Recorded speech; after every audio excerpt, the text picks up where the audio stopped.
मारो मारो मारो, आज तो ऐसे मार ही डालो। हाँ हाँ, मार दो ऐसे।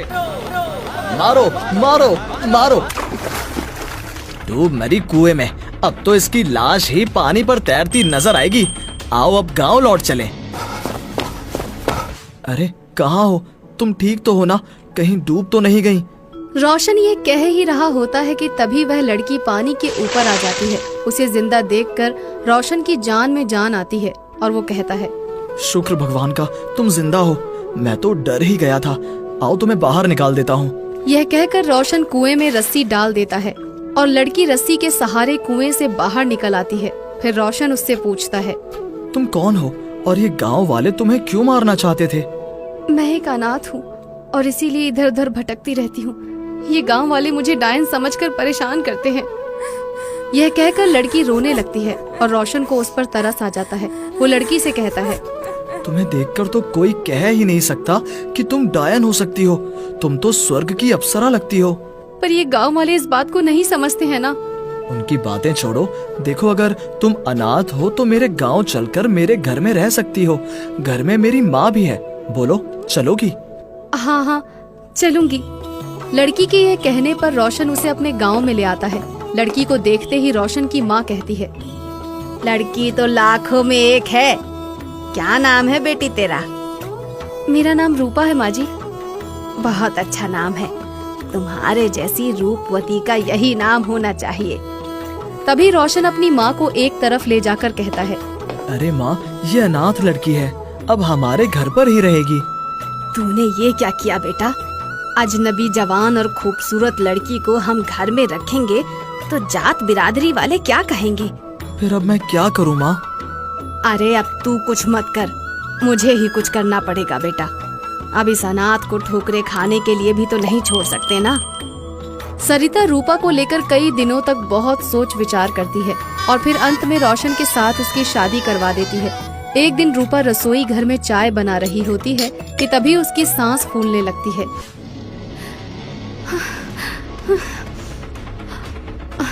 अब तो सांस भी नहीं लिया जा रहा है। जितना जल्दी हो सके पानी में जाना होगा। ये कहकर रूपा नदी की तरफ भाग लेती है। अरे ये एकाएक बहू को क्या हो गया? देख तो कहाँ भागी जा रही है। तुम ठहरो, मैं देखता हूँ माँ। यह कहकर रोशन भी उसके पीछे पीछे भागता है। रूपा भागते हुए सीधे नदी में कूद जाती है। रूपा रूपा, जल्दी से पानी से बाहर आओ। खुद आ जाओगी या मुझे ही नदी में कूदना पड़ेगा? रोशन के ये कहने पर कुछ देर बाद रूपा खुद ही नदी से बाहर आ जाती है। रूपा, तुम पागलों की तरह भाग भाग कर नदी में क्यों कूद जाती हो? मुझसे या मेरी माँ से तो कोई भूल नहीं हो गई? अरे नहीं नहीं, आप दोनों से कोई भूल नहीं हुई है। जो हुआ उसे भूल जाइए। चलिए घर चलते हैं। अगले दिन रोशन और रूपा हंस हंस कर आपस में बातें कर रहे होते हैं कि तभी अचानक से रूपा का दम घुटने लगता है। सांस नहीं ली जा रही है। क्या हुआ रूपा? कुछ तकलीफ हो तो डॉक्टर के पास लेकर चलूं? नहीं नहीं, इसमें डॉक्टर कुछ नहीं कर सकेगा। मुझे जल्दी से पानी में जाना पड़ेगा। यह कहकर रूपा नदी की तरफ भाग लेती है और फिर रोशन भी उसके पीछे पीछे भागने लगता है। पता नहीं कब तक भागना पड़ेगा इसके पीछे। रूपा भागते भागते नदी में कूद जाती है और तभी रोशन भी वहां पर पहुंच जाता है। रूपा कुछ देर बाद पानी के अंदर रहकर नदी से बाहर आ जाती है। रूपा, तुम बार बार नदी में नहाने के लिए बेचैन क्यों उठती हो? कोई ना कोई मजबूरी तो जरूर है। बताओ रूपा, तुम्हारी ऐसी क्या मजबूरी है? रोशन की ये बात सुनकर रूपा कहती है, क्या मेरी इस मजबूरी को जानना जरूरी है आपको? हाँ हाँ, बहुत जरूरी है रूपा, तभी तो पूछ रहा हूँ। यह सुनकर रूपा कहती है, अगर यही बात है तो सुनिए, मैं एक जलपरी हूँ। मुझे सांस लेने के लिए 24 घंटों में एक बार पानी में जरूर आना पड़ता है। अगर ना हूँ तो दम घुटने लगता है। यह सच जानकर रोशन कुछ देर के लिए हैरानी में पड़ जाता है। क्या हुआ? मेरी सच्चाई जानकर मुझसे नफरत होने लगी ना? क्या अब आप भी मुझे छोड़ देंगे? तुम्हें तो मैं मरते दम तक नहीं छोड़ूं और मरकर भी नफरत ना करूं। चलो अब घर चले, माँ परेशान हो रही होगी। उस दिन के बाद रोशन रूपा को नदी में जाने से नहीं रोकता। रूपा रोज ही नदी में नहाने जाती है और फिर इसी दौरान मोंटी नाम का एक मनचला उसके पीछे पड़ जाता है। कसम पैदा करने वाले की भाभी, तुम तो गुलाब की कोमल कली हो।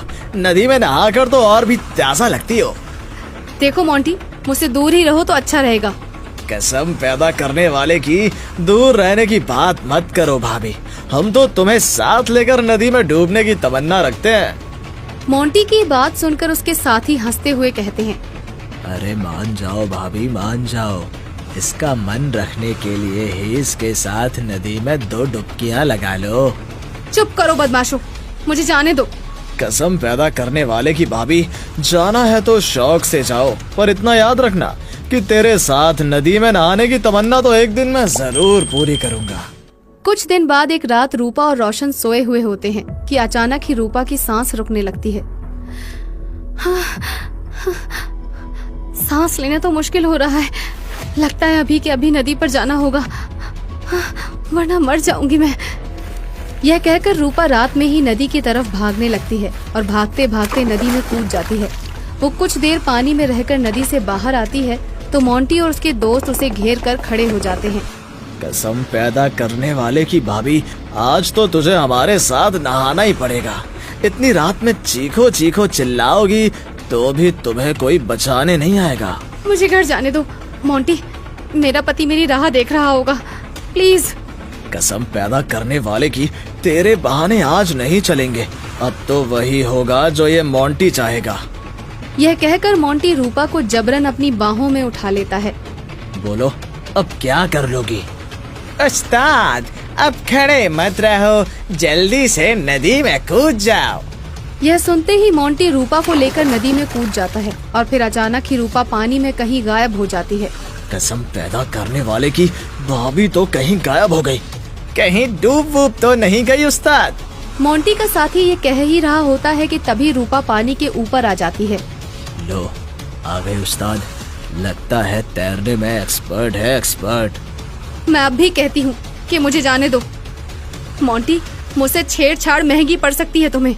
कसम पैदा करने वाले की, जितनी महंगी पड़ती है पड़ जाए, आज तो मैं तुझे छोड़ने वाला नहीं। यह कहकर मोंटी रूपा को पकड़ने की कोशिश करता है, मगर वो पानी की गहराई में उतर जाती है और फिर एकाएक मोंटी पानी के नीचे जाने लगता है। कसम पैदा करने वाले की, कोई मुझे पानी से नीचे खींच रहा है, जल्दी से कुछ करो। फिर देखते ही देखते मोंटी भी गायब हो जाता है और यह देखकर उसके साथी चिल्लाने लगते हैं, उस्ताद, मोंटी उस्ताद, कहाँ खो गए उस्ताद? कुछ देर बाद रूपा तो नदी से बाहर आ जाती है, मगर मोंटी नदी के अंदर ही रह जाता है। अगले दिन मोंटी की लाश पानी में तैरती हुई मिलती है और यह खबर पूरे गांव में आग की तरह फैल जाती है। मोंटी के साथी सरपंच से कहते हैं, हमारे उस्ताद को सरिता की बहू रूपा ने नदी में डुबाकर मारा है सरपंच जी। वो आधी रात को नदी में नहाने गई थी, उसने हमारी आंखों के सामने मोंटी को नदी में डुबोया था। उनकी बात सुनकर सरपंच कुछ गांव वालों को साथ लेकर सरिता के घर जाता है। तुम्हारी बहू ने मोंटी को नदी में डुबोकर मार डाला है सरिता भाभी, अब वो इस गांव में नहीं रह सकती। यह सुनकर सरिता चौंक जाती है और सरपंच से कहती है, ये आप क्या कह रहे हैं सरपंच जी? भला मेरी बहू रात को नदी पर क्या करने जाएगी? वो नदी में नहाने गई थी, हमने अपनी आँखों से देखा है। तभी रूपा वहां आकर सरपंच को सारी असलियत बता देती है और असलियत सामने आने पर सरपंच कहता है, अच्छा ही हुआ बदमाश मर गया, उसे बहू के साथ जबरदस्ती करने का सही फल मिला। मगर सरिता भाभी, अपनी बहू से कह दो कि गैर वक्त नदी पर भूलकर भी ना जाए। यह कहकर सरपंच वहां से चला जाता है और सरिता आग बबूला होकर रूपा से कहती है, बता, तू बार बार नदी में नहाने क्यों जाती है? और तू आधी रात को नदी पर क्या गुल खिलाने गई थी? हाँ? सरिता को इस तरह गुस्सा करते देख रोशन उसे रूपा के बारे में सब कुछ सच बता देता है और फिर सरिता हैरानी से कहती है, क्या कहा? मेरी बहू जलपरी है और पानी के बिना नहीं रह सकती? हाँ माँ जी। तो फिर तुझे अपने घर पर ही पानी मिलेगा, नदी पर भूल कर भी कभी मत जाना। ये सच सामने आते ही सरिता रूपा के लिए शीशे का बना एक हेलमेट घर लेकर आती है और फिर रूपा को अपने पास बुलाकर कहती है, बहू ये लो, ये हेलमेट सिर पर पहन लो और रोशन तुम ऊपर से इसमें पानी डालो। रूपा सिर पर हेलमेट पहन लेती है और रोशन ऊपर से उसमें पानी भर देता है। इस तरह रूपा को सांस लेने के लिए घर में ही पानी मिल जाता है और उस दिन के बाद वो कभी नदी पर नहीं जाती।